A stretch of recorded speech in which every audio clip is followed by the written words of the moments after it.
Something just showed up in JWST's data that has astronomers arguing in hallways and quietly rewriting slides. It's small, it's distant, and it breaks one of the simplest checklists in cosmology. By the end of this video, you're going to see why 9 little dots have people wondering if we've been telling the wrong story about how the universe built itself. So let's look at the spectra and see why this latest JWST discovery has everyone saying, okay, that should not be there. But before we continue, please subscribe to the channel to give your support. Let's continue. Using the James Webb Space Telescope, a team digging through deep survey data pulled out 9 point-like sources whose light has been traveling for about 12 to 12.6 billion years before it hit the telescope. On the image, they're just clean, sharp dots. But when you break their light apart, the spectrum says very clearly this is a distant galaxy-type object, not a nearby star. At the distances we're talking about, that combination is not supposed to happen. Here's the key moment where the script broke. Webb's 6.5-meter mirror is big enough and sharp enough that at those redshifts, it can resolve structures a few hundred light-years across. That's small for a galaxy, but it's plenty to tell the difference between a smeared-out little blob and a perfect point. In these fields, Webb sees hundreds of thousands of normal, distant galaxies as tiny, slightly extended smudges. In one campaign alone, the SEER survey region produced close to 800,000 galaxies in the catalog. Out of all that, astronomers first flagged about 2,000 point-like sources that looked like they could be stars or quasars. Then, after filtering and checking, only 9 were left with this very strange mix of properties. Why is that so disruptive? Because at look-back times of 12+ billion years, most objects that still look like perfect points in Webb's images are quasars, supermassive black holes at galaxy centers shining so bright they outshine their hosts. Those quasars show characteristic signatures in their spectra, broad emission lines produced by gas whipping around the black hole at thousands of kilometers per second. These don't show that. They show narrow emission lines instead, meaning the gas is moving much slower, so they look like stars in the image, sit at distances where quasars dominate the point source population, but carry spectral fingerprints that do not match either normal stars or classic quasars. That's the first hard paradox. So why drag the word platypus into all of this? Why not just call them weird, compact galaxies and move on? The nickname comes from principal investigator Haojing Yan and his team at University of Missouri. Biologists had the same problem with the real platypus. Each feature on its own made sense, but the full package refused to fit any box. Here, the same thing is happening. Point-like appearance? Fine, you see that all the time. Narrow emission lines that look like star-forming gas? Also fine. A redshift that puts the light travel time at 12 to 12.6 billion years? Completely expected for Webb. But all 3 at once in the same object and repeated across a small but real sample of 9, that's something new. The team leaned into that tension. In talks and press material, they explicitly called these things astronomy's platypus, because your usual classification flowchart breaks. Is it a star in our own galaxy? No. The redshift and brightness profiles say it's much too far, and the spectrum doesn't look like a single star. Is it a standard quasar? No, the lines are too narrow and the total brightness is too low for a typical quasar at that epoch. Is it a normal compact galaxy? It kind of looks like one in the spectrum, but then you hit the size problem. Webb should be able to see at least a tiny bit of structure, and it doesn't. Every time you try to put these objects into a known category, you have to bend the rules, and that's exactly what scientists pay attention to. Now, how far back in time are you actually looking when you talk about 12 to 12.6 billion light-years of look-back time, and why does that matter for how shocking this is? Look-back time is basically how long the light has been on the road. If a photon left one of these objects 12 billion years ago, it has been traveling for almost the entire history of the universe before it arrived at Webb's detectors. Current cosmology says the universe is around 13.8 billion years old. That means you're seeing these systems when the universe was only about 1 to 1.6 billion years old, so less than roughly 12% of its current age. At that stage, galaxies are supposed to be in an early, messy phase of assembly, not already sitting as ultra-compact star-forming cores or exotic nuclear light sources. If you tried to convert those distances into everyday units, it would get ridiculous very fast, and that's exactly why astronomers usually don't bother. 1 light-year is about 9.5 trillion meters times 1 million, so roughly 9.5 trillion kilometers, which is about 6 trillion miles. Multiply that by 12 billion, and you're in the range of 10 to the power of 20 kilometers, or about 6 times 10 to the power of 19 miles. You can say those numbers out loud, but they don't really land in your head. That's why for precision, astronomers use parsecs and gigaparsecs, and for communication, they stick to light years and gigalight years. Metric is the base system for the calculations, and imperial distances show up mainly when you want to give a rough comparison, like trillions of miles, just a signal scale. So here's the core timing problem in simple terms. When the universe is only about 1 billion to 1.5 billion years old, matter is still settling into dark matter halos. Galaxies are undergoing frequent interactions, and star formation is usually spread over messy, irregular structures. You don't expect to find objects that are this compact and this clean-looking in images, yet already producing strong emission lines from ionized gas, which is what these spectra show. Either star formation has somehow become extremely concentrated into a tiny zone at an unexpectedly early time, or there's a compact energy source, like a black hole in a system that is much smaller than our usual black hole host galaxies at similar epochs. Both options stretch current models. That's why the stakes are high, and not just in a vague, the universe is mysterious way. If these 9 are really ultra-compact star-forming baby galaxies, they point to a mode of galaxy growth that is much quieter and more focused than the merger-driven picture you normally hear about. Gas would have to cool and collapse very fast into the central region, convert into stars efficiently, and somehow stay bound in a region so small that Webb can't resolve it. That kind of inside-out core-first growth has been discussed in models, but these objects would push it into more extreme territory, dense, early, and surprisingly calm on the outside. On the other side, if they turn out to be powered mainly by accreting black holes, then you're looking at a new class of active galaxy nucleus. Not a standard quasar, not a normal narrow-line AGN in a big host galaxy, but a compact central engine in a host that is tiny or almost invisible, at a time in cosmic history when we didn't expect many such systems. That would force revisions to how early black holes form, how quickly they can grow, and how they interact with their surroundings. In both scenarios, galaxy formation models and black hole growth models have to be adjusted to make room for this new type of object. There's also a process angle here, which tells you how seriously the field is taking this. These results weren't buried in a random small meeting. They were presented at the 247th meeting of the American Astronomical Society, the main professional gathering for astronomers in the United States. And they're backed by an archive preprint describing them as a new population of point-like, narrow-line objects in JWST data. That language is cautious, but clear. The team is confident the objects are real and that their combination of properties doesn't fit existing templates. The uncertainty is about the physical explanation, not about the detection itself. So the opening question for you is now pretty sharp. In a young universe, less than 12% of its current age, do we accept that there are already ultra-compact, dense baby galaxies, or do we move toward a new branch of faint, compact active nuclei? Or is there a third option nobody has thought of yet? To push that further, you need to know how Webb actually picked these 9 out of the background, and what in its design made this kind of discovery possible in the first place. That's the next step in the story. How a cold infrared telescope with a 6.5-meter mirror became the machine that could even notice these galaxies that shouldn't exist at all. How do you actually build a machine that can see something this bizarre in the first place? A dot of light that's 12 billion years old and still detailed enough to tell you what's breaking your rules. That's where the hardware matters. The reason these platypus objects even show up is that the telescope you're using is not a regular camera.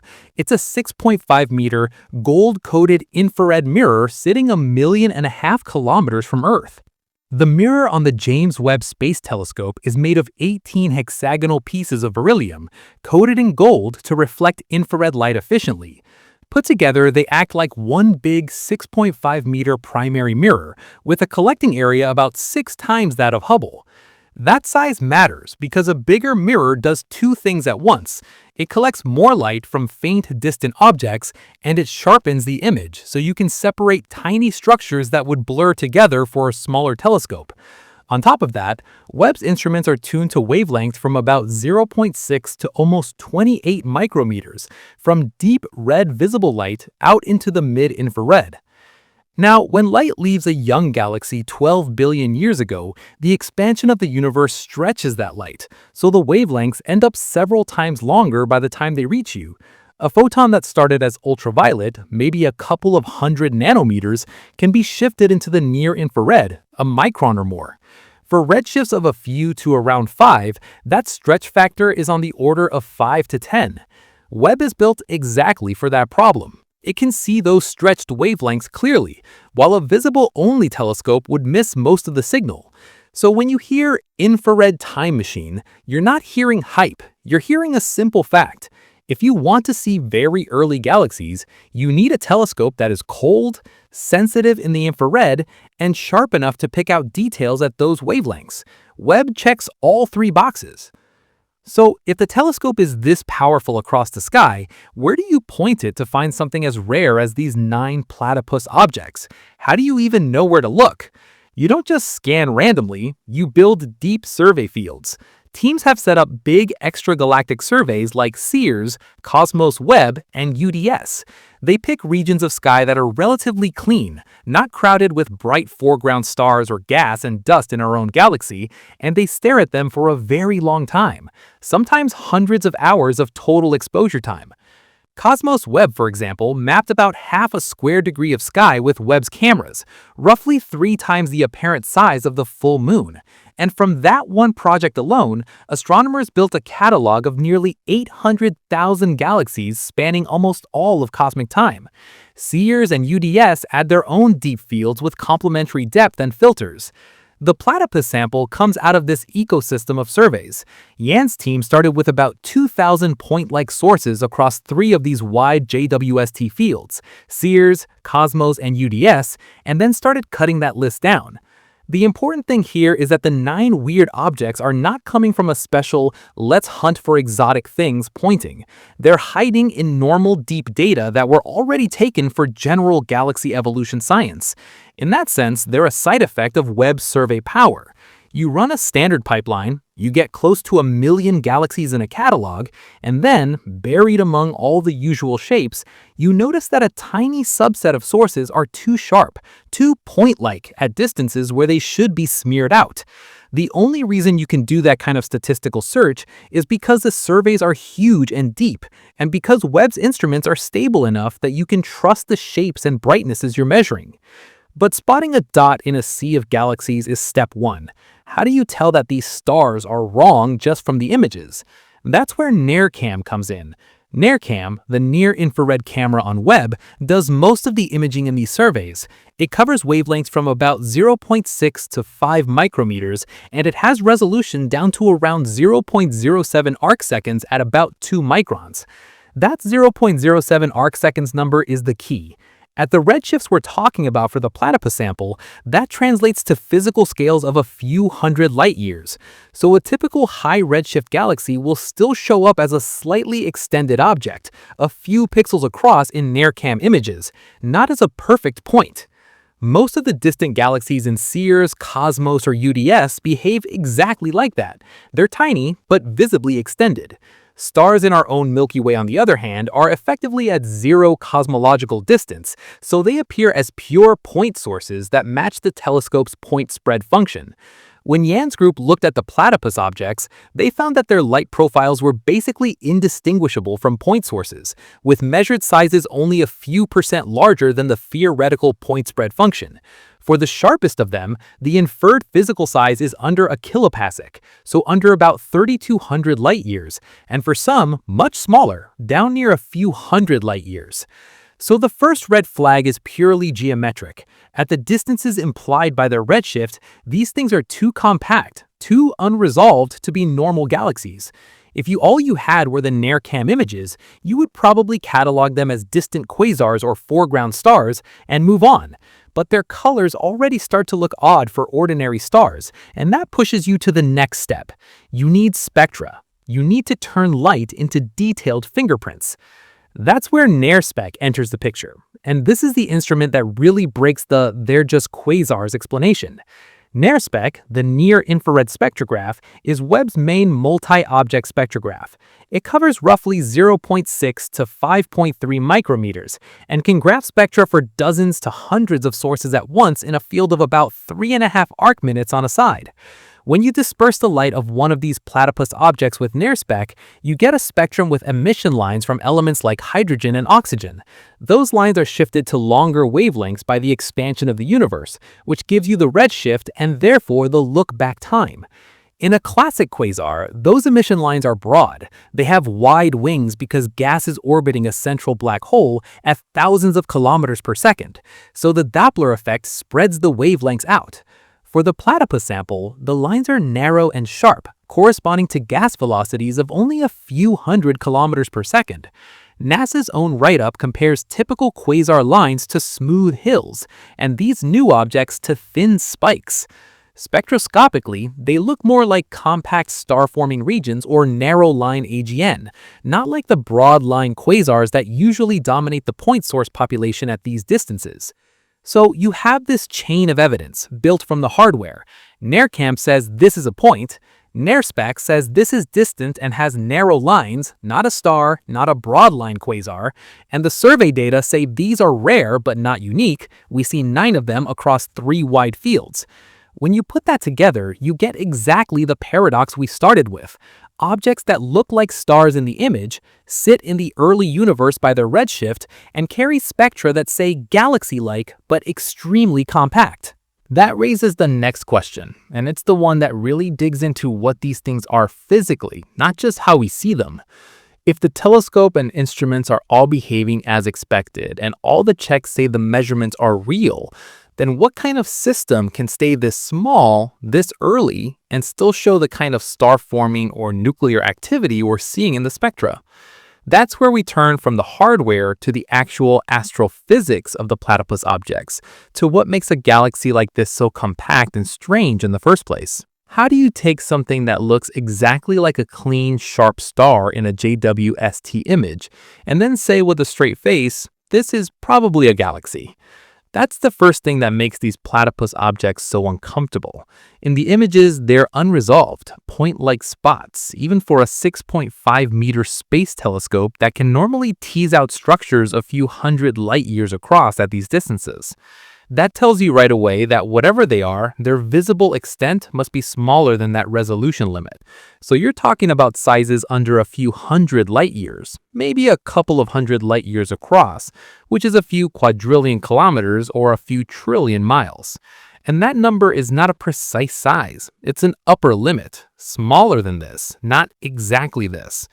Meanwhile, the Milky Way's disk is roughly 100,000 light-years wide.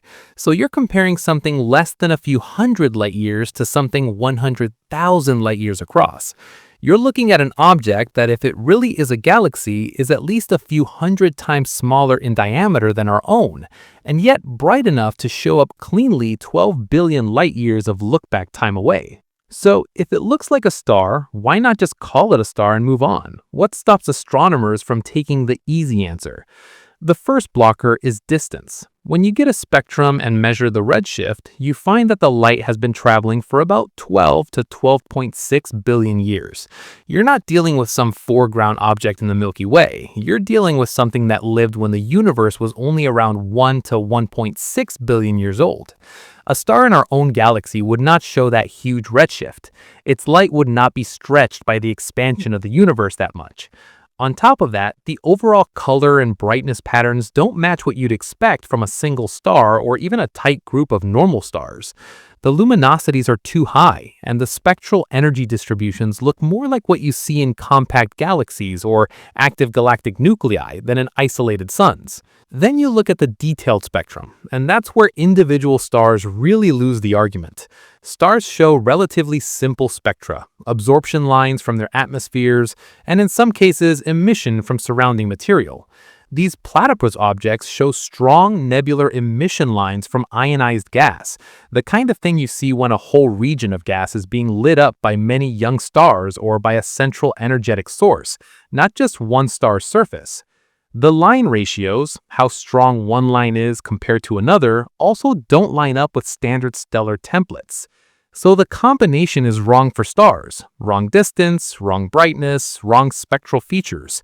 Even if the image shape screams star, the physics in the spectrum says no.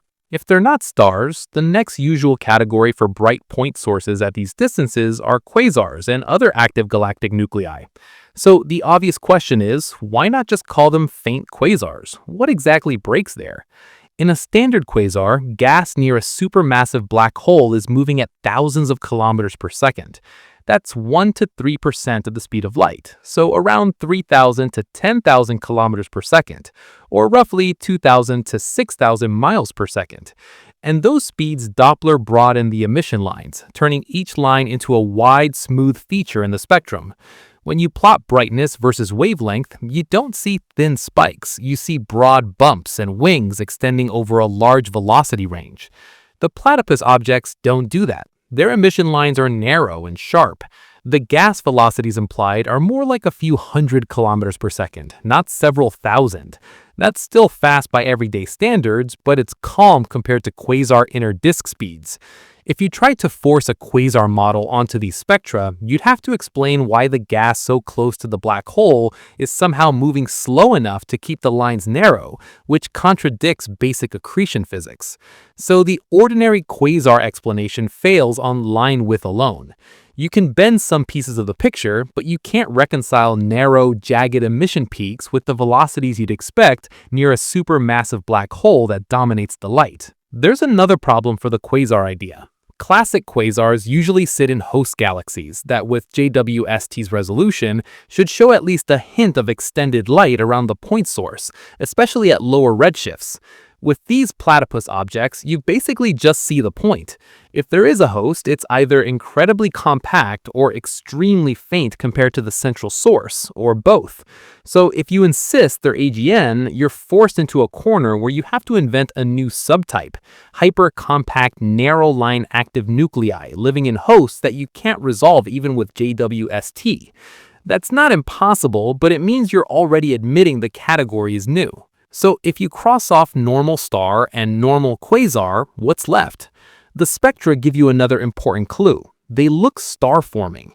You see strong emission from ionized hydrogen and oxygen, the classic signature of hot, young, massive stars pumping out ultraviolet light that strips electrons from atoms in the surrounding gas. This is exactly what you see in known star-forming galaxies, and in local analogs like green pea galaxies, which are compact systems with intense star formation. The difference here is the scale. All the signs point to active star formation, but confined to a volume that is much smaller than typical star-forming galaxies at the same cosmic time. To get a feeling for what that means, take the Milky Way as a baseline. Our galaxy's disk is about 100,000 light-years in diameter. If you imagine a starship that can cruise at 1% of the speed of light, about 3,000 kilometers per second, which is around 2,000 miles per second, it would take on the order of 100,000 years to cross that disk. In these platypus objects, if the emission is coming from a region just a couple of hundred light years across, that same ship could cross the whole active region in a few thousand years instead. That's the scale difference you're dealing with. Same basic physical processes, stars forming and ionizing gas, but packed into a tiny box compared to a normal galaxy. In metric terms, 100 light-years is roughly 1 trillion kilometers times about 10, so on the order of 1 trillion meters. And a couple of hundred light-years is a few quadrillion kilometers, a few trillion miles. When astronomers say a couple of hundred light-years here, they're really saying smaller than a few hundred light-years because, again, JWST's resolution only gives an upper limit. The data tell you we don't see structure bigger than this, not we know the exact size. Even with that uncertainty, you can say with confidence that these sources are in a completely different compactness regime than galaxies like the Milky Way or even many dwarfs in the local universe. So you end up with this profile, an object that is unresolved, so smaller than a few hundred light years in visible extent, too distant and too spectrally complex to be a single star, too calm in its line widths and too compact in its visible host to be a standard quasar, but clearly showing the fingerprints of intense star formation or nuclear activity. That mix is what earns the platypus label. You can't strip away any one property to make them normal without losing the others. If you make them bigger, you lose the point-like morphology. If you make the lines broad, you get a quasar that doesn't match the actual narrow features. If you make them nearer, you break the redshift and line ratio measurements. The natural next question is, if they really are forming stars aggressively in such a tiny region, how heavy are they? How much stellar mass have they already built up? And how early in cosmic history did they pull that off? That's where you go from what do they look like to what do the numbers say about their mass, age, and distance. And that's where things get even more uncomfortable for our standard ideas of how fast small galaxies can grow. How much stuff can you cram into something this small, this early in the universe before the numbers stop making sense? That's the question that hits as soon as you ask what these platypus objects actually weigh in stars, how old they are, and how far back in time they sit. When astronomers model their light, they're not just eyeballing brightness. They build what's called a spectral energy distribution, or SED. They take the flux in each filter from the optical near-infrared bands and fit it with galaxy templates, mixtures of stars of different ages, plus gas emission and dust. For the platypus sample, those fits point to stellar masses of a few 100 million times the mass of the Sun, so on the order of a few times 10 to the 8th solar masses. That's in the same ballpark as the Small Magellanic Cloud, a dwarf companion of the Milky Way with roughly 300 million solar masses worth of stars. So you're not dealing with tiny star clusters here. You're staring at baby galaxies that already have the stellar heft of a known dwarf galaxy in our local group. But instead of sitting comfortably a couple of 100,000 light years away like the Small Magellanic Cloud, they're at look-back times past 12 billion years. And unlike the SMC, which stretches over thousands of light years, these things pack that mass into a space small enough that JWST can't resolve it beyond the point. For a rough sense of scale, the SMC is a few thousand light years across. The platypus objects are capped at a few hundred light years or less in visible extent. Same order of stellar mass, radically different compactness. Now, how early is early here in actual cosmic time, not just big distance numbers?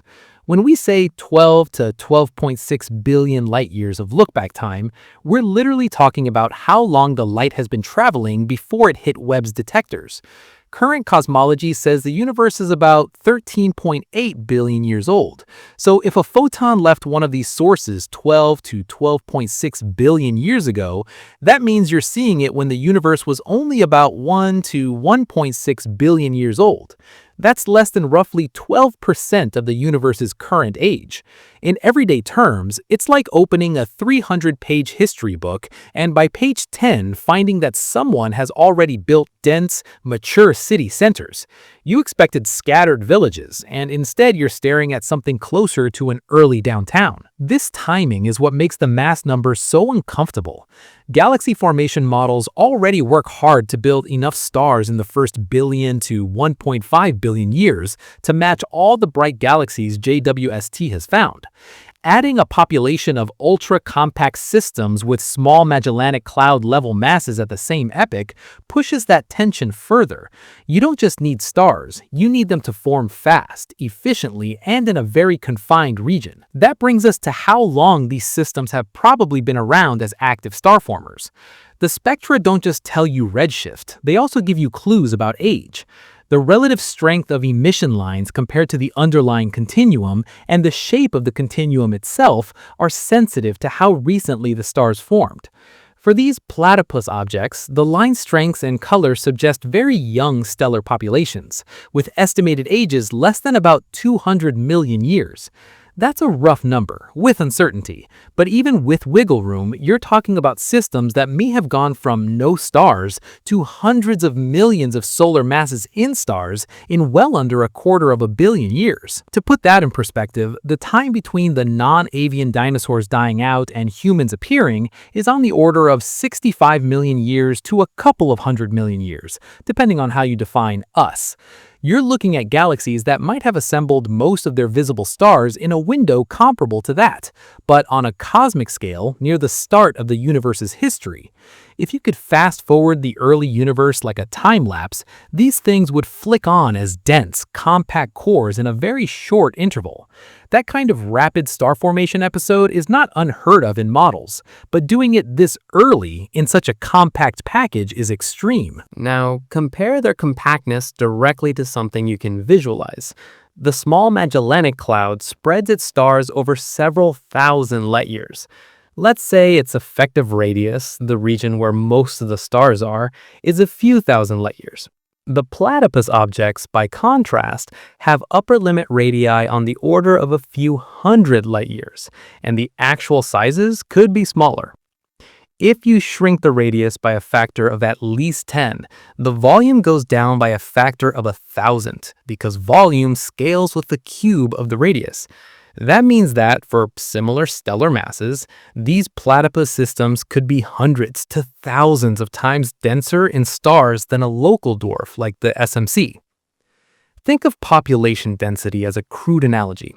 A continent's worth of people spread across a whole landmass gives you one average density. Take the same number of people and shove them into a single medium-sized city, and your local density skyrockets. That's the kind of difference we're talking about here, but with stars instead of people.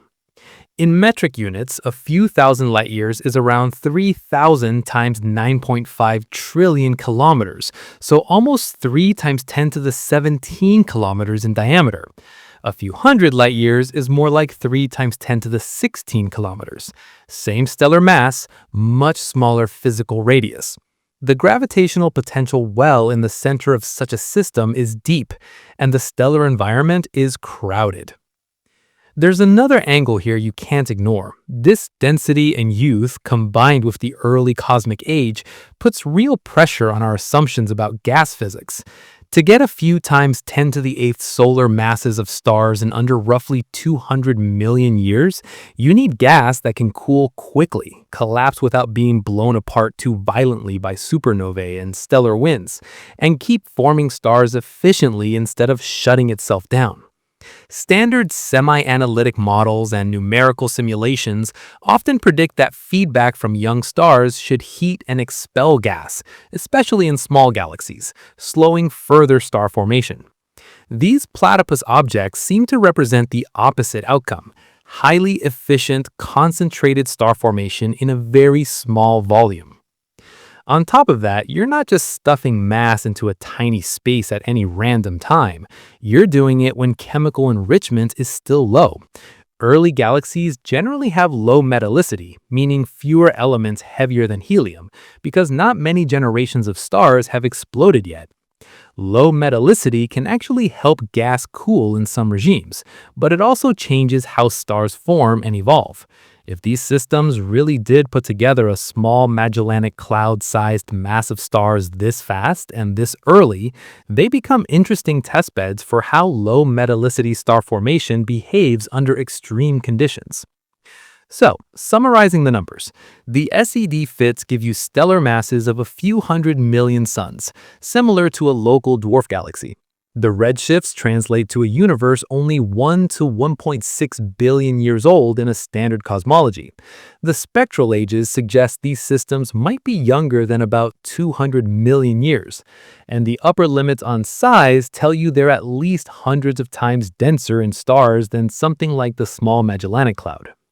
None of those numbers taken alone is impossible. Together, at the same time in the same objects, they force you to rethink how flexible your galaxy formation picture really is. The obvious next step is to ask how we even found these 9 among thousands of point-like sources, and what the selection process tells you about how common or rare this new class might be. If these are just the first 9 out of a much larger hidden population, then the impact on our understanding of early galaxy growth is even bigger than it already looks. How do you go from 2,000 suspicious dots in JWST images down to just 9 objects that make theorists nervous? This part of the story is basically a giant filter where almost everything turns out to be boring in a good way, and the last few refuse to cooperate. First step, you cast a very wide net. Jan's team pulled together point-like sources from 3 big web surveys: CERS, Cosmos, and UDS. Anything that looked like a star or a quasar in the images, anything that matched the point spread function instead of looking slightly extended, went into the starting list. That gave them roughly 2,000 candidates spread across those fields. You can think of that as every dot that looks like a star but might be far away. They didn't assume what these objects were, they just said if it's compact and bright enough to get decent data, it goes in. Positions, brightnesses, and different filters and basic shapes all got logged. This is a brute force approach. Don't try to guess up front, just keep everything that's point-like and let the later cuts do the work. So, once you've got 2,000 point sources, how do you start throwing out everything that fits a known category and only keep the troublemakers? The first wave is simple: foreground stars. Stars in the Milky Way have very specific color patterns in JWST filters. Plot the objects on color diagrams and a huge fraction will sit right where normal stars live. Those get cut.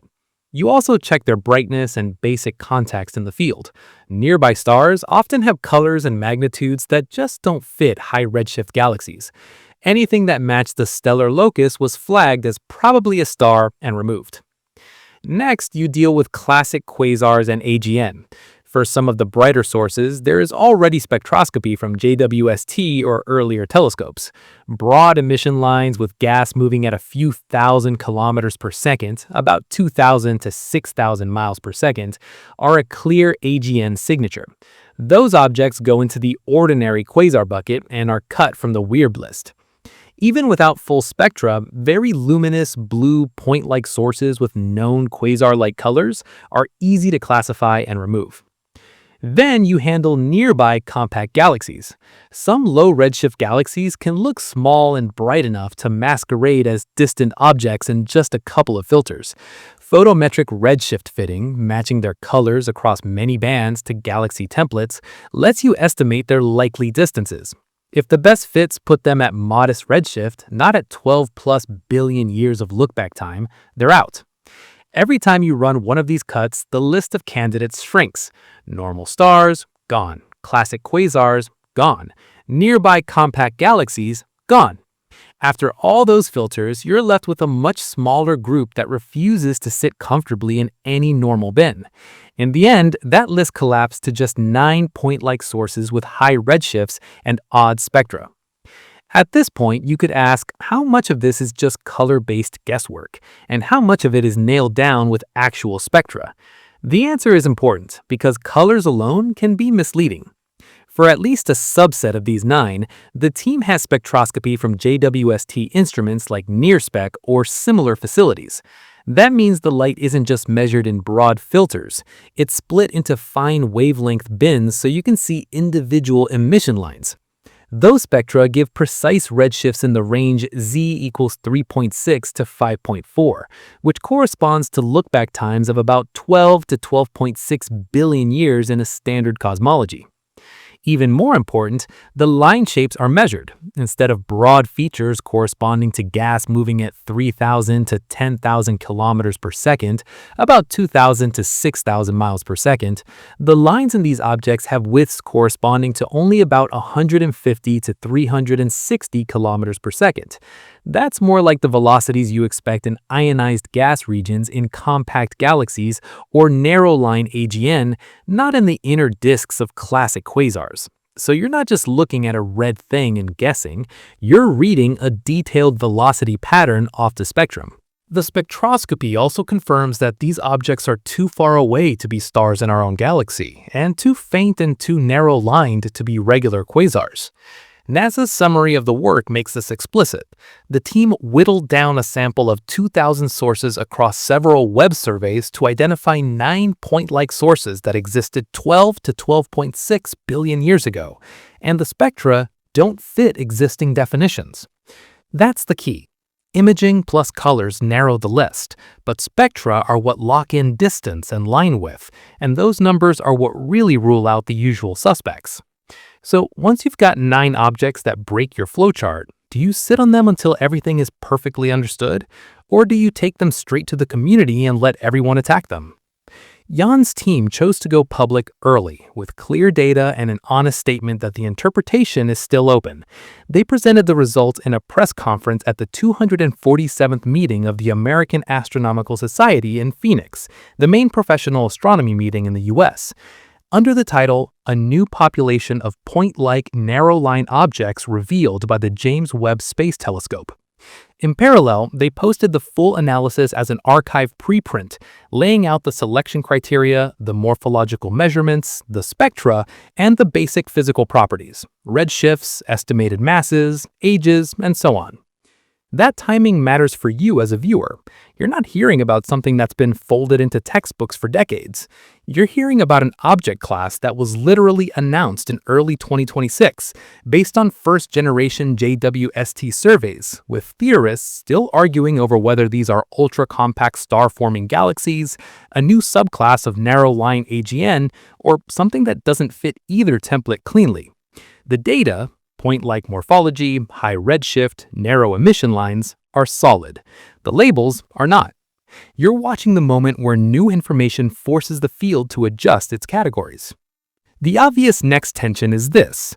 If 9 of these platypus objects fell out of a search that started from just 2,000 point-like sources in a few fields, how many could be hiding in the full JWST archive, and what would that mean for our models of galaxy formation and black hole growth if they turn out to be common rather than rare curiosities? How do you actually see that these objects are calm where quasars are violent, just from a thin trace of light on a graph? This is where the spectrum becomes the main evidence. Take one of the best examples, an object labeled CEERS 4333-4223. NASA shows its spectrum as a simple plot: brightness on the vertical axis, velocity on the horizontal axis, and right in the middle you see a sharp, narrow spike, a thin peak standing on a basically flat baseline. The x-axis is literally labeled in miles per second, running across a range that covers the speeds gas could be moving at if it were orbiting a black hole or sitting in a star-forming region.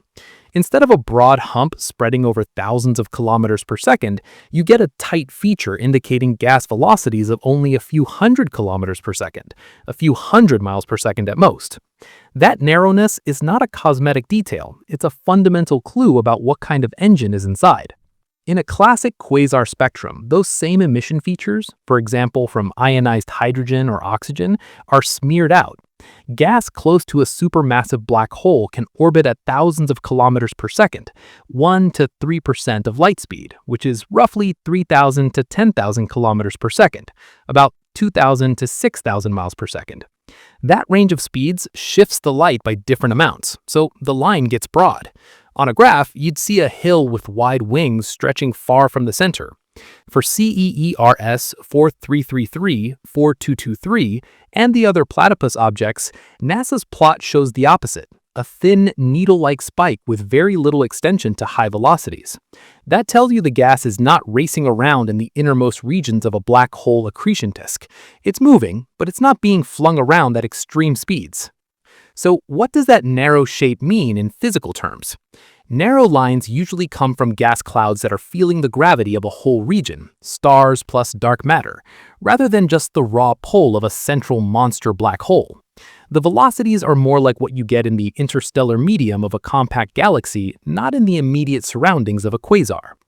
Think of large H2 regions, giant bubbles of ionized hydrogen gas lit up by clusters of hot, young, massive stars. The gas there is stirred by stellar winds, supernovae, and the overall gravitational field of the galaxy, but typical velocities are in the hundreds of kilometers per second, not thousands.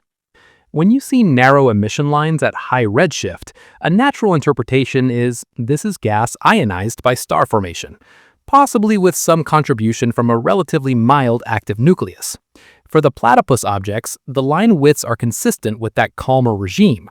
They don't show the telltale extreme turbulence you'd expect if the emission were dominated by gas skimming close to a rapidly growing supermassive black hole. So, at the simplest level, narrow lines point you towards star-forming regions or narrow-line AGN, not towards broad-line quasars. The spectrum gives you more than just velocities. The relative heights of different lines act like chemical tests. When astronomers measure how strong, for example, oxygen lines are compared to hydrogen or nitrogen compared to hydrogen, they can estimate metallicity, which is basically how many elements heavier than helium are in the gas. Early universe galaxies usually have low metallicity because they haven't had time for many generations of stars to live and explode as supernovae. Low metallicity changes how gas cools, how stars form, and how bright certain lines are compared to others. In the platypus sample, the line ratios look consistent with low metallicity gas. You don't see the strong metal line patterns you get in heavily enriched mature galaxies. Instead, you see something closer to what you'd expect from very young systems where only a few rounds of star formation have had time to seep gas with heavier elements. That fits well with the idea that these are very early, rapidly building galaxies or compact central regions in the process of forming most of their first generations of stars. It's one more point in favor of young galaxy rather than long-lived, heavily enriched AGN host. At the same time, the line ratios also say something about the ionization mechanism. There are known diagnostic diagrams. Astronomers plot one line ratio against another, like oxygen to hydrogen versus nitrogen to hydrogen, to separate pure star-forming regions from AGN-dominated regions. The platypus objects tend to sit in or near the star-forming part of those diagrams, with some hints of high ionization that could leave room for a weak or unusual nucleus, but they don't go straight into the classic AGN zone. That doesn't rule out a black hole, but it suggests that if a black hole is there, it's not dominating the line emission in the way it does in a quasar. Now, the most important detail, and the part that keeps coming back in every discussion of these objects, is what's missing from the spectrum as much as what's there. In a typical quasar, you see both narrow and broad components of key lines. There is gas in the so-called broad line region, right next to the black hole, moving at those thousands of kilometers per second. That gas produces very wide, smooth features with extended wings in the line profile. Farther out, in the narrow line region, gas moves more slowly and gives you sharper peaks. When you add those two together, you get a composite line shape, a narrow core plus a broad base. For the platypus objects, you only see the narrow part. There is no obvious broad base under the main line. If there were a strong classic quasar in there, you'd expect at least some sign of that high-velocity gas, extended wings on the lines, a broad component that you can fit and separate out. The spectra do not show that. You see a narrow spike, you do not see the fat shoulders you'd associate with gas near light speed fractions. That's like listening to a recording and hearing the backing choir clearly, but never hearing the lead singer that you know should be there if this were a standard band. This absence is not just a cosmetic annoyance for the AGN interpretation, it's a structural problem. To make these things into ordinary quasars, you'd have to argue that the broad line region is somehow completely hidden or suppressed, while the narrow line region is visible at very early cosmic times in hosts that are themselves ultra-compact. That's a lot of special conditions stacked together. You can build models to try to make it work, maybe extreme dust geometry, maybe a very young accretion disk that hasn't developed a classic broad line region yet, but every step adds complexity. On the other hand, if you take the spectrum at face value and say, this looks like intense star formation in a very small volume with low metallicity and no obvious broad line region, then you end up with an object that behaves like an overachieving star-forming core. The challenge shifts from explaining why you don't see broad lines to explaining how you get so much star formation in such a small region this early in cosmic history. That's still a hard problem, but it lines up more directly with what the spectrum is telling you. So the spectrum, the barcode of each platypus object, pushes you away from normal stars, away from ordinary broad-line quasars, and toward either very compact star-forming galaxies or some new flavor of narrow-line AGN in tiny hosts. Both options have big consequences for how we think galaxies and black holes grow. The next step, naturally, is to ask what each of those options looks like in detail. If these are baby galaxies growing from the inside out, how does that process work? And if they're a new kind of AGN, what does that say about black hole growth in the early universe? If the spectra are really telling you this is star formation, not a raging black hole, then the big question is, how do you build a galaxy this early in a way that looks so calm on the outside when the standard picture says the early universe should be chaos? The usual story you hear is hierarchical growth. Small clumps of gas and dark matter merge over and over like endless gravitational car crashes until you end up with bigger galaxies. In that picture, the early universe is full of irregular, lumpy systems getting torn up, smashed together, and reshaped. These platypus objects don't look like that from what we can see. They don't show obvious tidal features, stretched out arms, or visible companions. They just sit there as compact points, with spectra that look like steady, concentrated star formation rather than explosive mergers. One idea is that they're showing you a quieter growth mode, where gas falls into a dark matter halo and collapses almost directly into the central region, instead of first breaking up into clumps that violently merge. In that scenario, the galaxy grows inside out. You first build a dense central core of stars in a tiny volume, and only later, over hundreds of millions or billions of years, does the outer galaxy build up around it. If that's what's happening, then you need to explain how star formation in that core gets so intense without immediately blowing itself apart. The brightness of these objects, combined with their compactness, suggests a very high star formation rate per unit volume. It's as if you took the star-forming activity of a whole spiral arm in a normal galaxy and squeezed it into a box only a few hundred light-years across. For comparison, the distance from the Sun to the center of the Milky Way is about 25,000 light-years, around 8 kiloparsecs. You're talking about fitting the active region into something smaller than 1/100th of that radius. In more concrete terms, a few hundred light-years is on the order of a few quadrillion kilometers, a few trillion miles. That's big on human scales, but extremely small for a galaxy-scale star-forming zone, especially when you remember the stellar mass estimates, a few 100 million suns worth of stars. If the star formation rate was high enough to build that mass in less than about 200 million years, then you're dealing with a system that is converting gas to stars far more efficiently in that tiny central volume than typical galaxies of similar mass today. That's why some people have started to talk about these platypus systems as possible missing links between massive star clusters and full-size galaxies. On one side of the scale, you have things like globular clusters with up to a few million solar masses in stars, packed into tens of light years. On the other side, you have dwarf galaxies like the Small Magellanic Cloud, with a few 100 million solar masses spread over thousands of light years.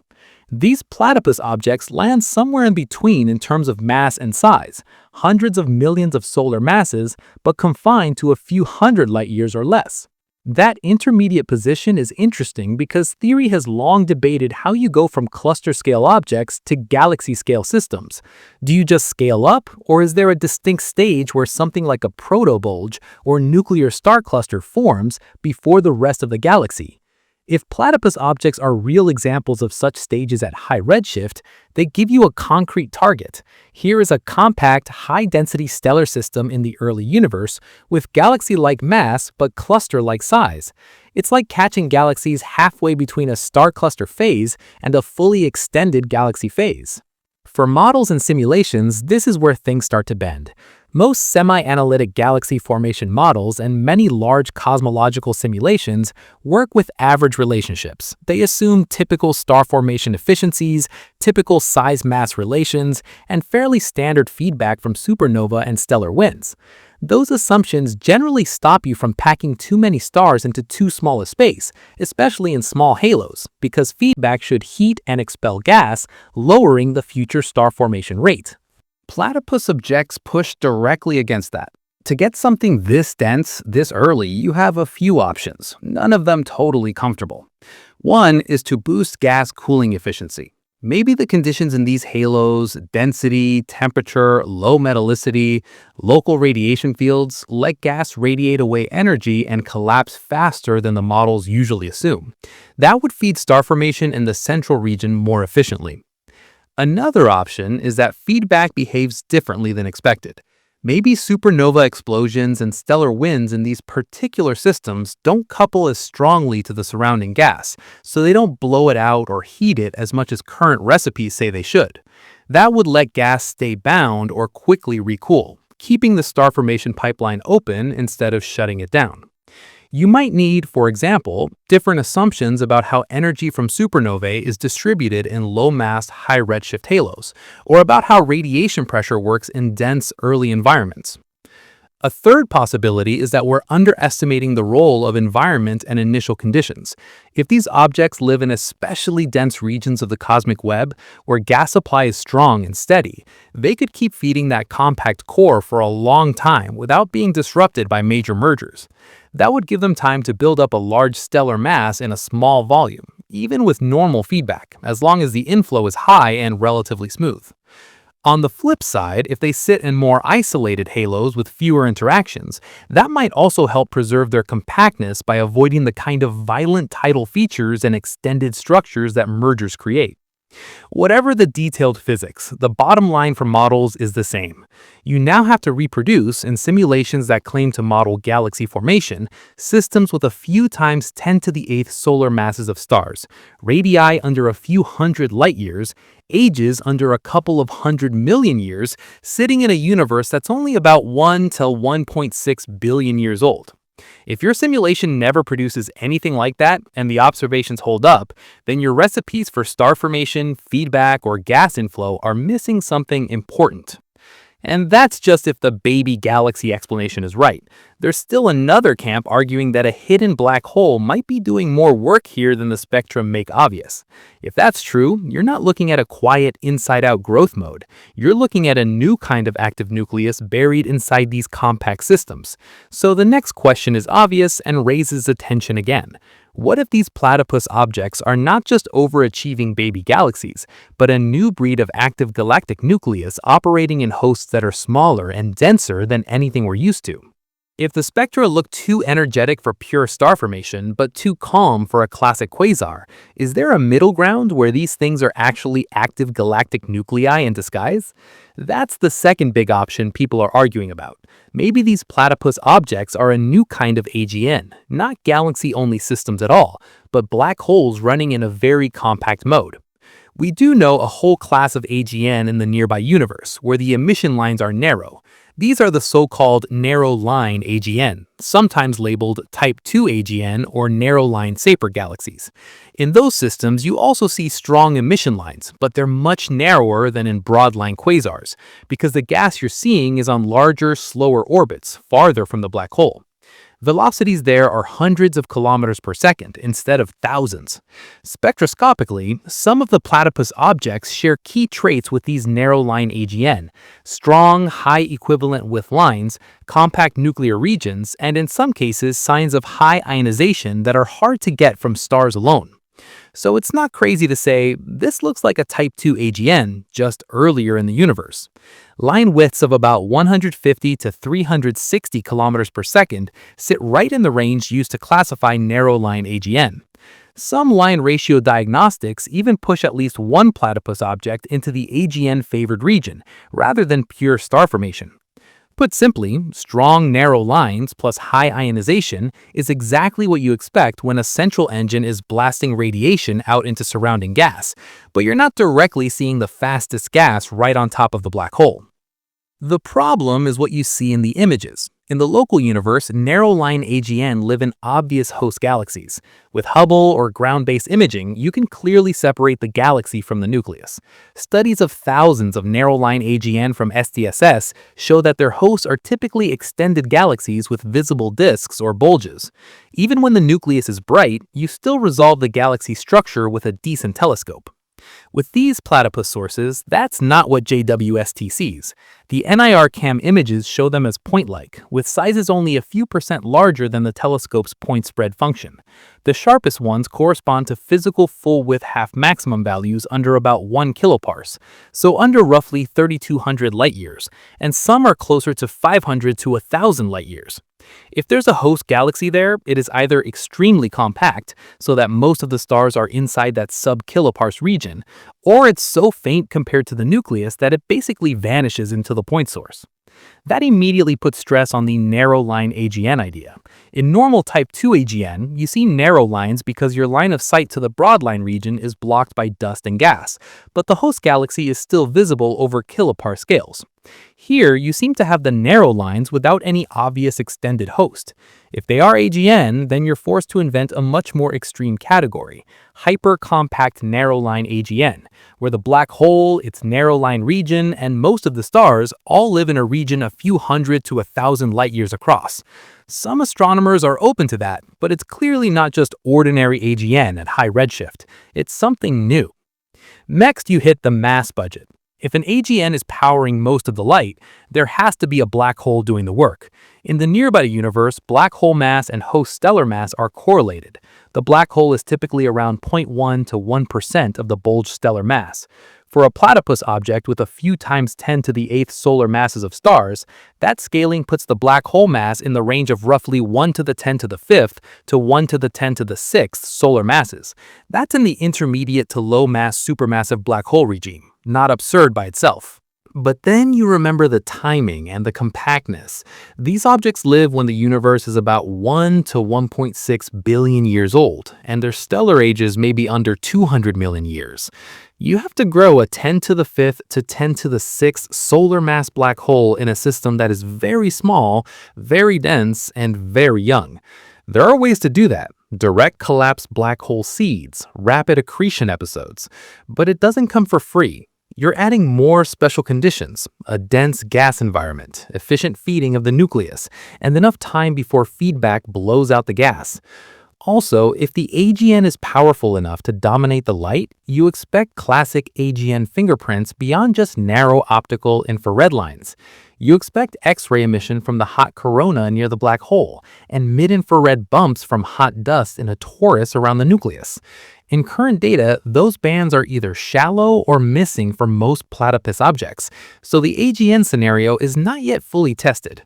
One recent study of narrow-line AGN in JWST Sears data showed that even confirmed AGN can be surprisingly weak in X-rays, with many sources undetected individually and only showing up in stacked data, which complicates things further.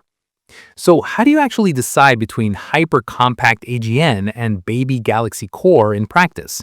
You need more data at other wavelengths and better spectra. Future and deeper X-ray observations from current or next-generation X-ray observatories can look for hard X-ray emission that can punch through dust and directly trace accreting black holes. A clear, strong X-ray detection at the positions of platypus objects with luminosities matching AGN expectations would strongly favor the AGN interpretation. If X-rays stay weak or absent, even in deep data, that makes it harder to argue the nucleus is doing most of the work. On the infrared side, mid-IR spectroscopy with higher sensitivity and resolution can search for the telltale signatures of hot dust around an AGN, such as a strong, smooth continuum rising toward longer wavelengths, or specific high ionization lines. If the spectra show a hot dust component that can't be explained by star formation alone, that's another point for the AGN camp. If instead the mid-IR looks like normal star-forming galaxies scaled down, then the case for baby galaxy gets stronger. Radio observations add another piece. Compact radio cores or jets are classic AGN flags. If these objects show compact radio emission aligned with their positions, that would again support a black hole engine. If they stay radio quiet, that doesn't kill the AGN idea because many AGN are radio quiet, but a strong detection would be a clean confirmation that some flavor of nucleus is there. In the end, this AGN option doesn't collapse under its own weight, but it does force you to accept a new subclass, Type 2-like narrow-line AGN with almost hostless or ultra-compact hosts at high redshift. That's exactly how Jan and colleagues phrase it in their paper. If these are AGN, they represent a new kind of type 2 AGN that are low luminosity and almost hostless at high redshift. That's not business as usual, that's a structural change to our AGN taxonomy. So you're stuck between two non-comforting choices. Either galaxy formation is more efficient and more compact this early than we thought, or black hole growth can hide in tiny, nearly hostless systems that our old surveys never saw. Both options rewrite parts of the story. The only way out is better data. The key question now is, once we understand how to measure these tiny, dense systems properly, what does that do to the way we measure and even talk about size, distance, and brightness for objects that don't fit our old units very well in the first place? Before you can argue about what platypus objects are, you need a basic toolkit for how astronomers measure this stuff at all. First, units. Astronomers do not sit around multiplying billions of light years by trillions of kilometers. That would be a nightmare. The standard unit for distance in galaxies is the parsec. 1 parsec is about 3.26 light years. In more down-to-earth terms, that's about 3 times 10 to the 13th kilometers, which is roughly 2 times 10 to the 13th miles. A kiloparsec is 1,000 parsecs. A megaparsec is 1,000,000, and so on. So when someone says this region is a few hundred parsecs across, that's a few hundred times 3.26 light years, which comes out to around 1,000 light years, tens of trillions of kilometers. For precision, all the internal calculations usually happen in parsecs and kiloparsecs because they drop naturally out of how we measure angles and distances. But for intuition, especially in a video like this, light years are easier to picture. So you'll hear both, a couple of hundred light years when we're talking in plain language, and a few hundred parsecs when we're speaking the astronomer dialect. When things get really extreme, like the distances to these platypus objects, even light years start to feel abstract, so we fall back on comparisons, like smaller than our inner Milky Way, fitting a galaxy's worth of stars into a region a few hundred light years wide, that kind of language. Next, brightness. JWST does not measure luminosity directly. The detectors record flux, which is how much energy per second per square meter is arriving at the telescope in each wavelength bin. That's a local measurement, right at the mirror. To turn that into luminosity, which is the total power the object is emitting, you need the distance. In a non-expanding universe, you just use the inverse square law. Double the distance, flux drops by a factor of 4, and so on. In the real universe, with expansion and redshift, it's more complicated, but the idea is the same. You take the measured redshift, plug it into a cosmological model, get something called the luminosity distance, and then scale the flux up to get the intrinsic luminosity. For objects 12 billion light-years in look-back time, the luminosity distance is huge. That means small changes in the redshift estimate can translate into large changes in luminosity. If you shift the redshift even little, the distance changes, the luminosity changes, and the derived stellar mass and star formation rate change too. That's why teams are careful to say these values have uncertainties. The basic statement, these are compact, relatively massive, and bright for their size, is robust, but the exact numbers, whether the stellar mass is 200 million solar masses or 500 million, whether the age is 100 or 200 million years, can move as the data and the cosmology get refined. There's still room for revision in the details. Now, size. How do you get from it covers this many pixels on the detector to it's a few hundred light years across at redshift 4? The starting point is angular size, how big the object looks in the sky. Astronomers measure angles in arc seconds. 1 degree is 60 arc minutes, and 1 arc minute is 60 arc seconds. So there are 3,600 arc seconds in a degree. JWST's NearCam can resolve structures down to around 0.07 arc seconds in the near infrared. That's a staggeringly small angle. If a platypus object has a measured size on the sky of, say, 0.03 arc seconds, that number by itself doesn't mean much until you combine it with the distance. At a redshift around 4, where some of these objects sit, that angular size corresponds to a physical size of a few hundred light years. If you prefer numbers, you're looking at something like a couple hundred light years across, which is a few quadrillion kilometers or a few trillion miles. The exact conversion depends on the cosmological parameters you assume, how fast the universe is expanding now, how matter and dark energy are distributed, but all reasonable models put that scale firmly in the hundreds of light years, not thousands regime. This is why JWST's resolution and sensitivity together are crucial. If we were still working only with Hubble's capabilities in the infrared, a lot of these compact galaxies and faint AGN at these distances would just blur into the point spread function and not give you enough signal for clean spectra. Under those conditions, the platypus objects would just blend into the general background of faint, point-like things, and you'd probably tag them as quasars or stars and keep moving. JWST changes that in two ways. First, its resolution in the near-infrared, around that 0.07 arcsecond level, lets you start to see which distant objects are genuinely extended and which ones are really point-like. A normal galaxy at redshift 4, even a small one, shows up as a slightly smeared blob, a few pixels across. These platypus sources stay stubbornly point-like. Second, JWST sensitivity means you can get high-quality spectra for objects this faint and this far away. Without that sensitivity, you wouldn't see the narrow emission lines clearly enough to measure their widths and line ratios. That combination, fine angular resolution plus deep spectroscopy, is what makes platypus a category that can exist at all. You can measure that the angular size is tiny, convert it to a physical size of a few hundred light years, and at the same time measure that the spectrum screams galaxy-like or AGN-like, not single star. Once you have those two facts in hand, the unit problem becomes your friend. Every way you choose to describe the size and brightness leads you back to the same tension. These are small, these are dense, these are early, and they don't fit neatly into the old bins. And that sets you up for the next comparison you have to make. Platypus objects are not the first weird galaxies we've ever seen.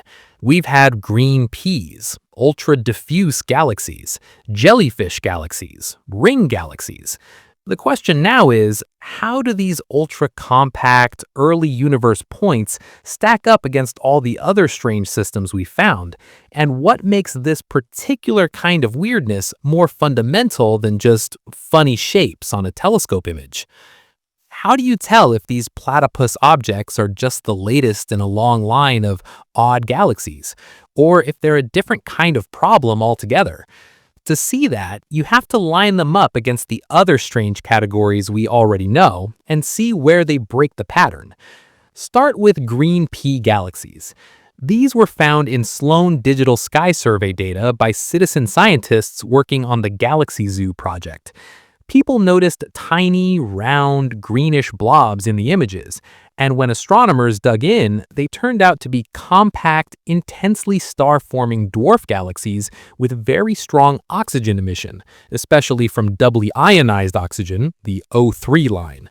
They're relatively nearby on cosmological scales, and they're small, but still clearly extended objects. Spectrally, they're loud, strong emission lines, high ionization, low metallicity.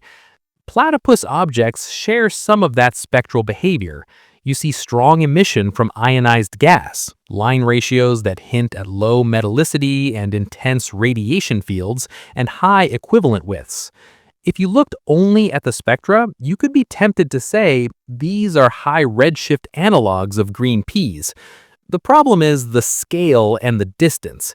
Green peas live at redshifts of around 0.1 to 0.3, so a few billion light years away, and they spread their stars over hundreds to thousands of light years. The platypus sources sit at redshifts around 12.6 to 12.6 billion years of lookback time, and they're unresolved, with upper limit sizes of a few hundred light years or less.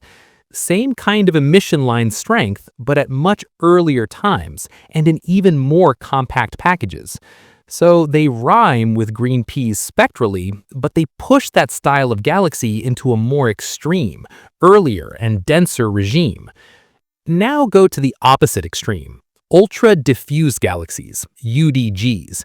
These are the ghost galaxies. Systems that can be as large as the Milky Way in physical size, 50,000 light years across or more, but with so few stars that they're incredibly faint and hard to detect.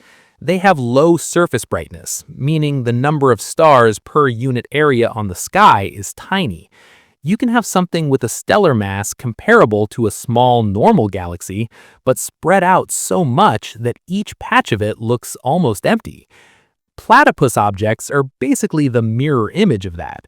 Instead of spreading their stars out over tens of thousands of light years, they seem to cram a similar order of stellar mass, hundreds of millions of suns, into a region only a few hundred light years across. The total stellar mass might end up comparable to a dwarf or UDG, but the density is completely different. It's like taking the same amount of material and putting it into a big, fluffy ball versus a tight, compact lump.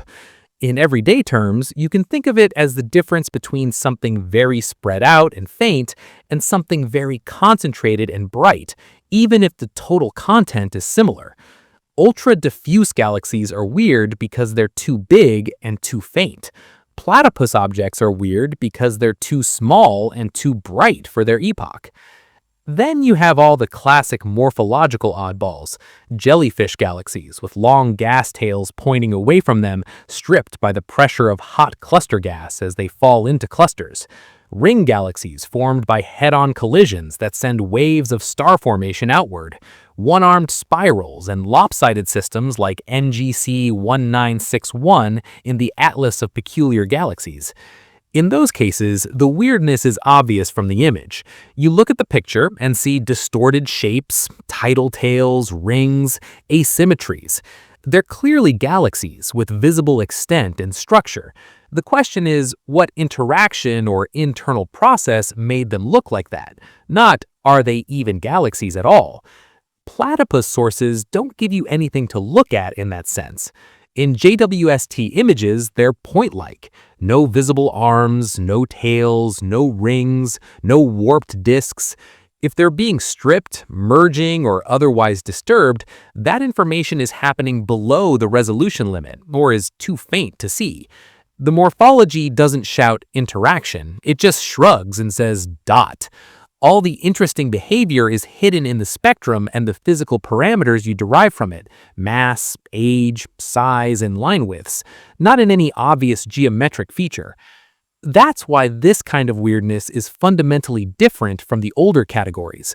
Green peas, ultra-diffuse galaxies, jellyfish, rings, strange spirals. They all sit comfortably on the "these are galaxies" side of the classification flowchart.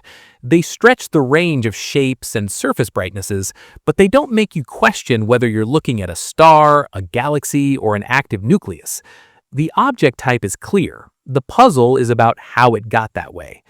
Platypus objects attack the flowchart at a deeper level. The main confusion is not about geometry, it's about identity.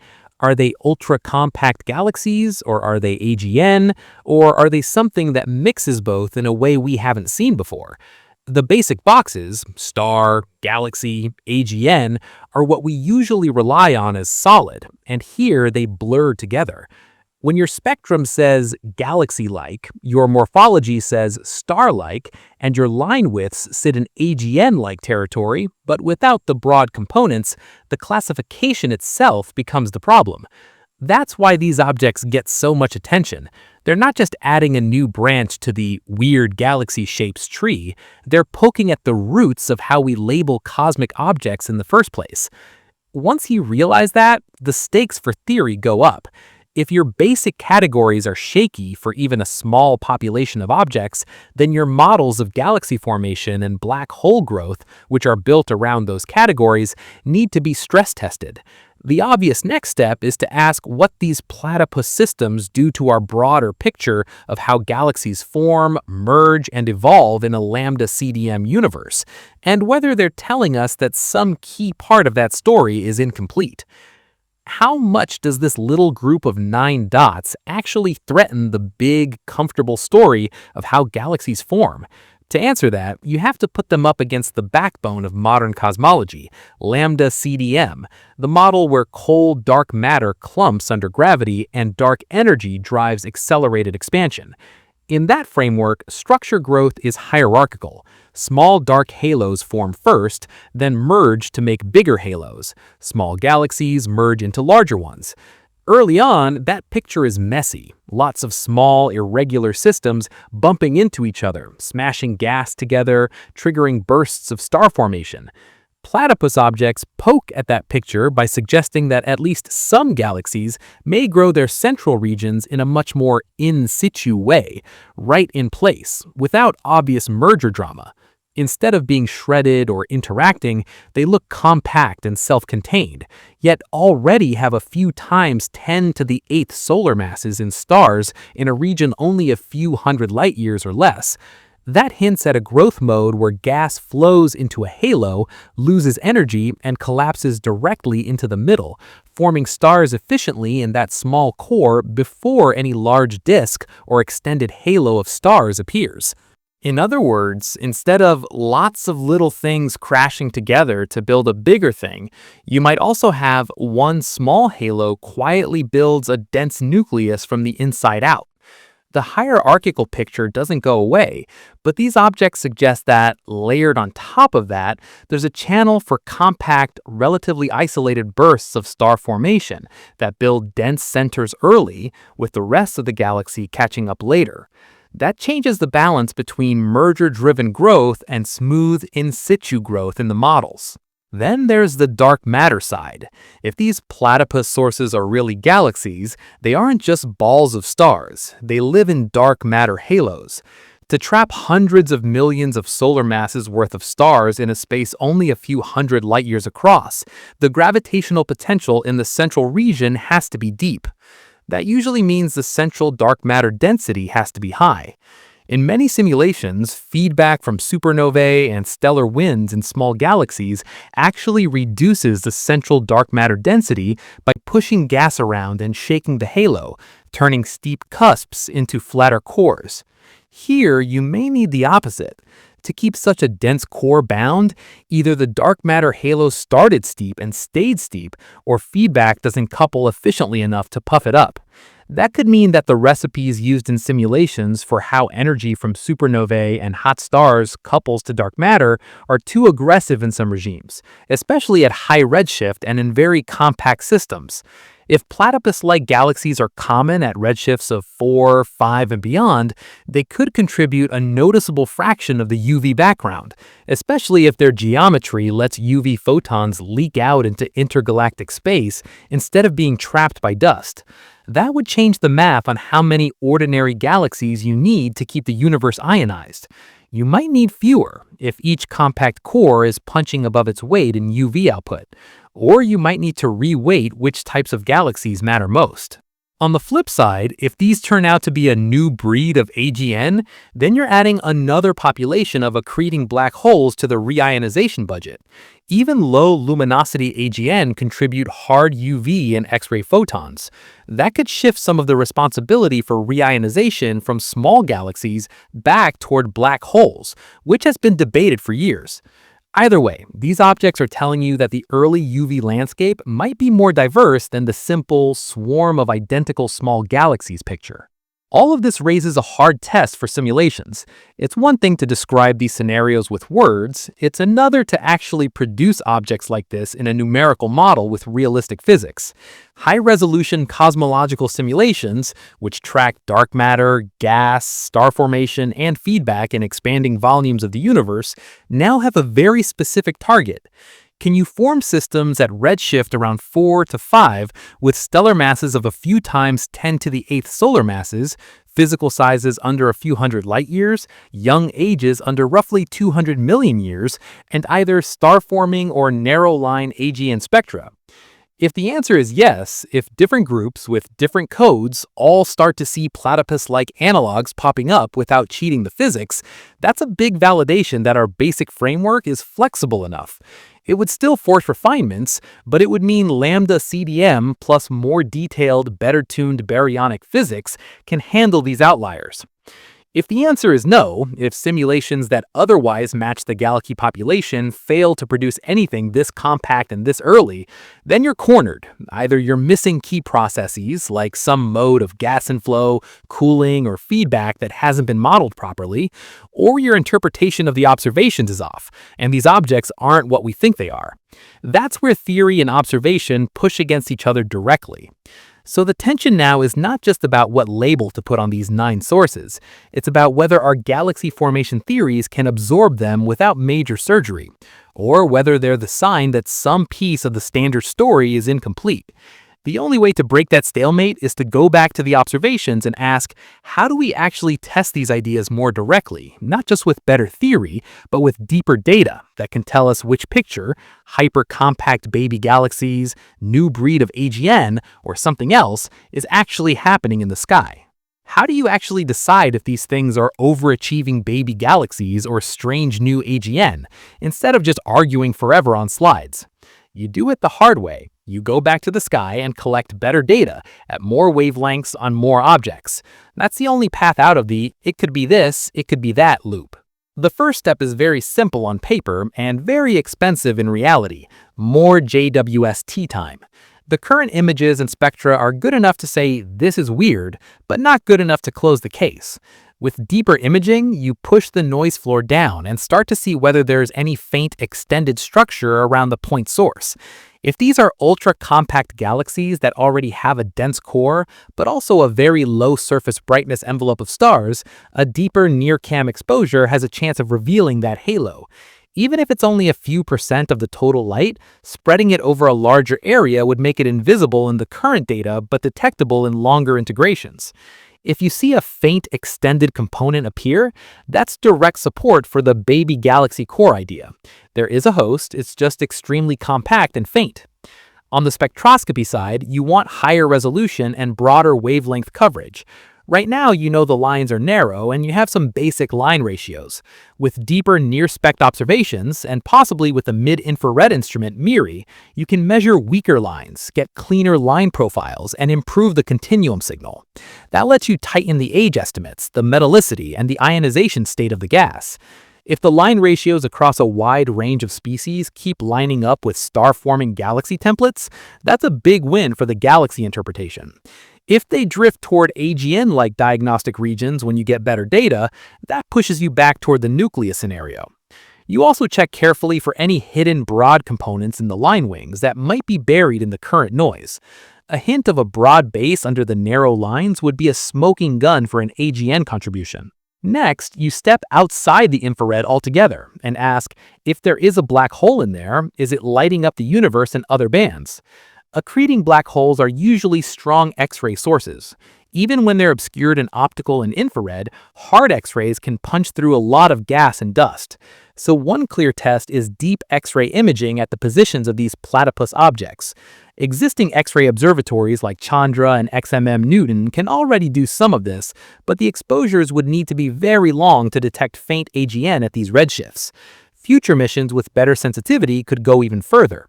A strong X-ray detection with luminosities consistent with an accreting black hole would be a major point for the new AGN subclass side.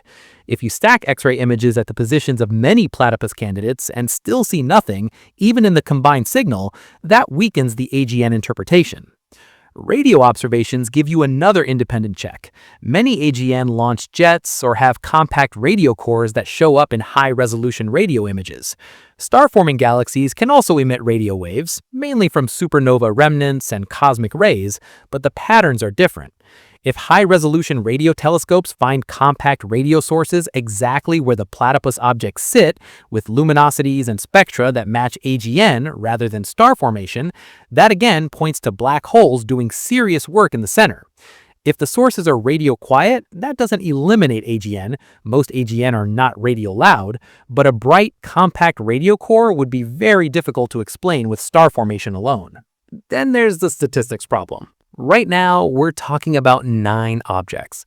9 is enough to say this is not a fluke in a single spectrum, but not enough to map out a population.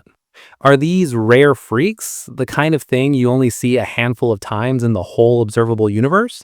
Or are they just the visible tip of a much larger group of compact systems that we've been missing? As JWST surveys continue, more Sears-like fields, more Cosmos Web coverage, more deep pointings, the same selection techniques can be applied to larger datasets.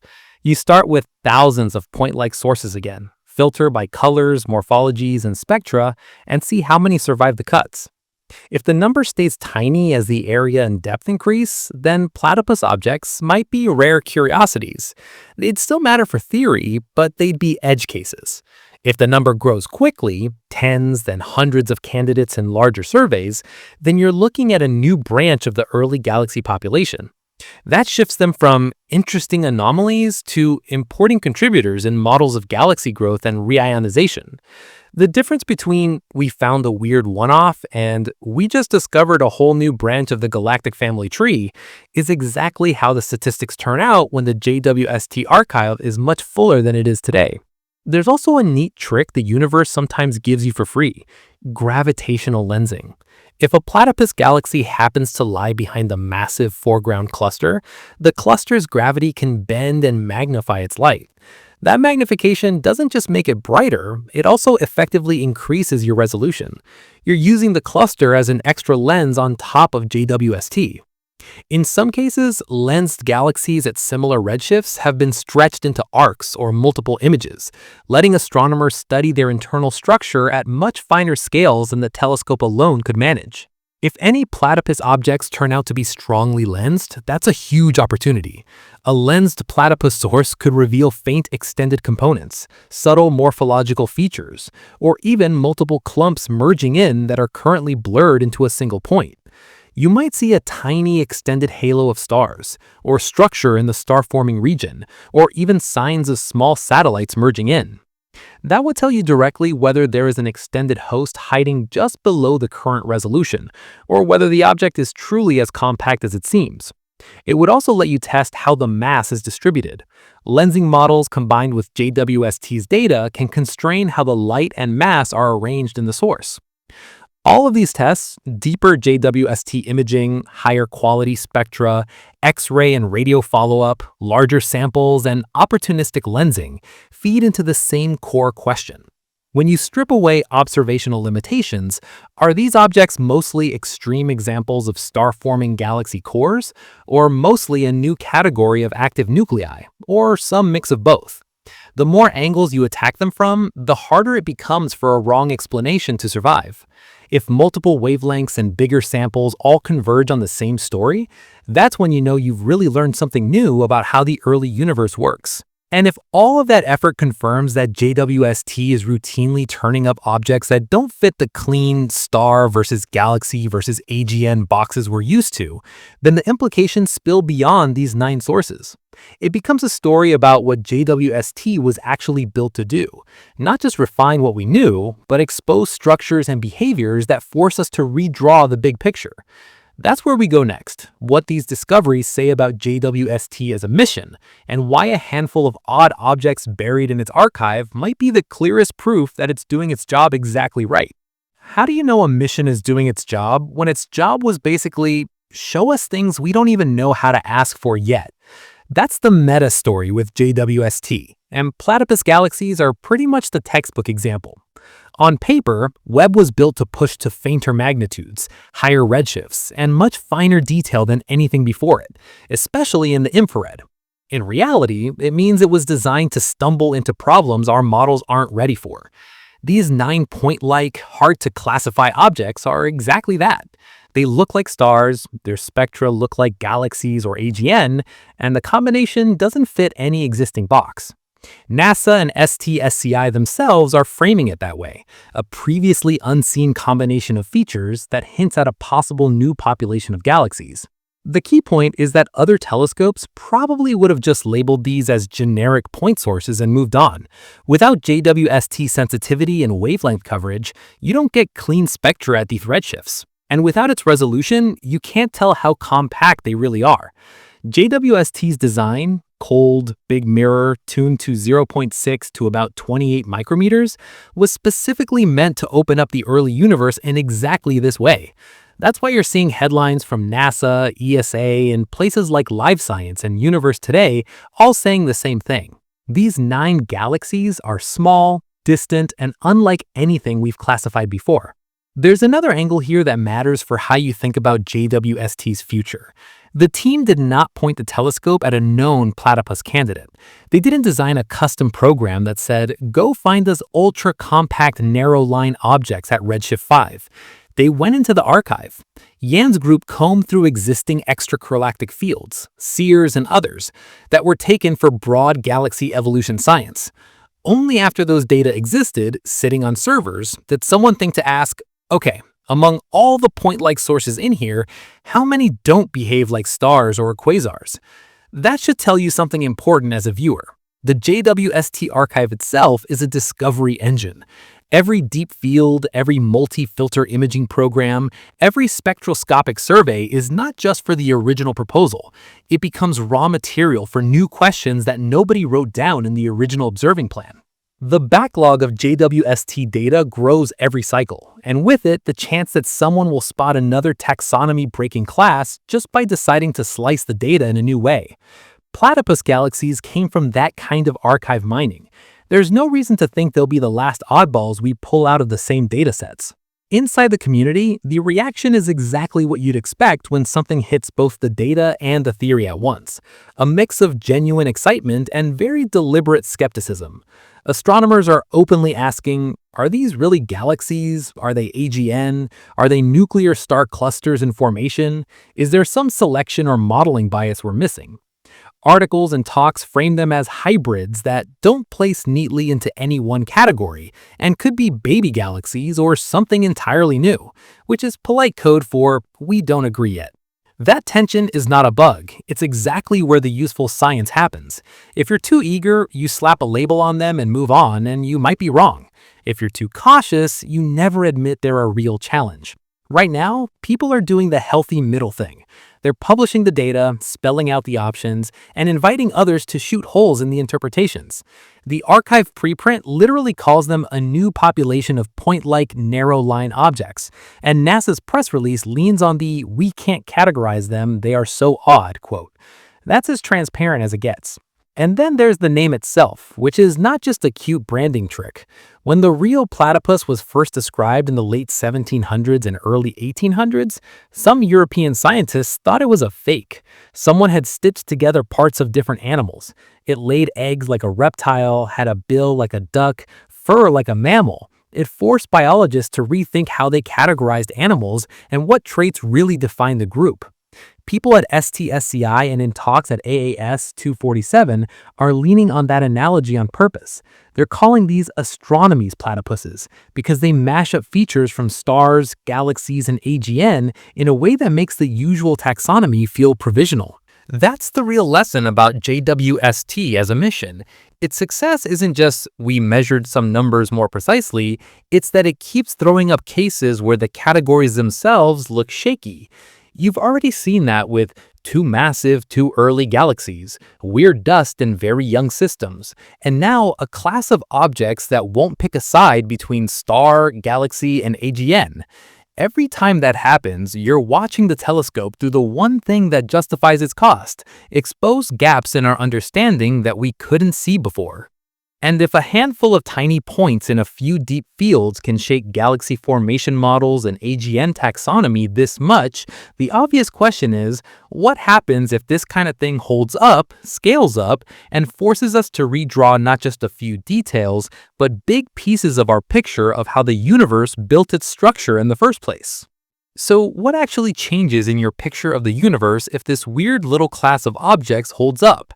If follow-up data keeps saying, yes, they're real, and no, they're not going away? You're not just adding a footnote, you're changing how galaxy cores and black holes are allowed to grow in the first billion or 2 years. Start with the galaxy first option. If these platypus sources really are ultra-compact star-forming galaxies, then you have a new channel for building galactic nuclei. In that channel, dense cores form early, in very small volumes, and they do it fairly quietly on the outside. No huge tidal tails, no obvious major mergers, just gas collapsing into the middle of a halo and turning into stars fast. The expanded galaxy, the big disk, the white halo of stars, comes later by slowly accreting gas and swallowing smaller systems. That means the central bulges of present-day galaxies, including our own Milky Way, might have ancestors that looked more like these objects than like the messy, irregular dwarfs you usually picture at high redshift. Our bulge could be the grown-up version of a compact, high-redshift core that formed most of its stars early, then spent the rest of cosmic time being wrapped in more stars and gas. That would change how you think about the sequence small clump, dwarf, spiral, or elliptical. Instead of a smooth scale-up, you'd have a two-stage story. First, you build a dense nucleus in a small, intense burst, then you layer the rest of the galaxy around it. Flip to the AGN first option. If the key thing about platypus objects is that they're active nuclei, not just star-forming cores, then the shock lands in black hole physics. You'd be saying, by 1 to 1.6 billion years after the Big Bang, the universe already hosts black holes of maybe 10 to the 5th to 10 to the 6th solar masses, running inside hosts that are tiny and extremely dense compared to the galaxies we normally associate with supermassive black holes. That forces you to rethink how early and how often seed black holes form, how fast they can grow, and what kind of host environment they actually need. Right now, a lot of models of black hole growth assume that the biggest, most visible AGN live in fairly massive, extended galaxies, and that smaller systems either don't host big black holes or can't feed them efficiently for long. Platypus-type AGN would blow a hole in that assumption. They'd show you that compact, relatively low-mass galaxies can host actively accreting black holes, and they can do it in the same time frame where you're still trying to explain the existence of the very bright quasars JWST and ground-based surveys have already found at even higher redshifts. You'd have to revisit seed formation scenarios. Do you need more massive seeds from direct gas collapse? Duty cycles, how often these small systems turn on and off, and feedback models, how black holes and tiny hosts push on their gas without destroying the entire system immediately. The important thing is that, whichever option you favor, the simple picture of the early universe as a kind of clean assembly line making identical small galaxies to merge later is gone. The message from platypus objects is that the early universe was messy in a richer way, not just colliding clumps, but multiple distinct species of galaxies and nuclei, some ultra-diffuse, some ultra-compact, some dominated by stars, others by black holes, many in between. You can think of it this way. Instead of a factory stamping out one standard part, the early universe looks more like an ecosystem. There are common types that survive and grow into today's spirals and ellipticals, and there are exotic types that either merge away, puff up, get stripped, or fade into things we no longer recognize.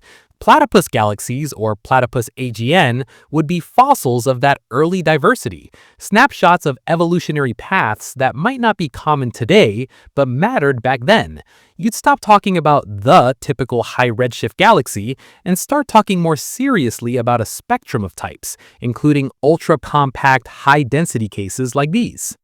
And every time you accept a new class like this, you immediately get a list of follow-up questions you can't dodge. How common are they really once the JWST archive is bigger and the selection methods improve? Are we seeing a rare, dramatic phase that only a few galaxies ever pass through, or a common stage that many galaxies go through quickly? Do any objects with similar properties exist at lower redshift, closer to us? And if not, what did these early compact systems turn into? Did they survive more or less intact as dense nuclear star clusters or bulges, or did they get shredded and mixed into larger galaxies so completely that we've lost their identity? You also have to ask about environment. Do platypus objects prefer over-dense regions, like the cores of forming clusters, where gas supply is strong and interactions are frequent? Or do they show up more in quieter regions, where a small halo can hold onto its gas and grow a compact core without being torn apart? Are they linked to particular large-scale structures in the cosmic web, filaments, nodes, voids, or are they scattered anywhere conditions happen to line up? That matters because environment feeds into how often gas flows in, how often mergers happen, and how feedback behaves. And once you see how much weight a handful of objects can carry for the big picture, the last step is to pull back one more level and ask what this means for you watching this in the present, what it says about the stage JWST has pushed us into, and what kind of surprises you should expect next from a telescope that keeps making the early universe look stranger and more crowded than anyone was comfortable with. You've now seen how one tiny set of objects, 9 points in a few deep fields, has started to pull at threads in our picture of the early universe. And the important thing is this: the weirdness isn't happening in isolation. JWST has been doing this since day one. It has turned up impossibly early massive galaxies that look too big for their age, dust in galaxies that are only a few 100 million years after the Big Bang, and now a class of objects that won't pick a side between star, galaxy, and AGN. Every time that happens, you're watching the telescope do the one thing that justifies its cost: expose gaps in our understanding that we couldn't see before. And you're not looking at this as a finished chapter. You're catching it mid-sentence. There is no textbook yet where you can turn to a page and read platypus galaxies, definition, properties, solved.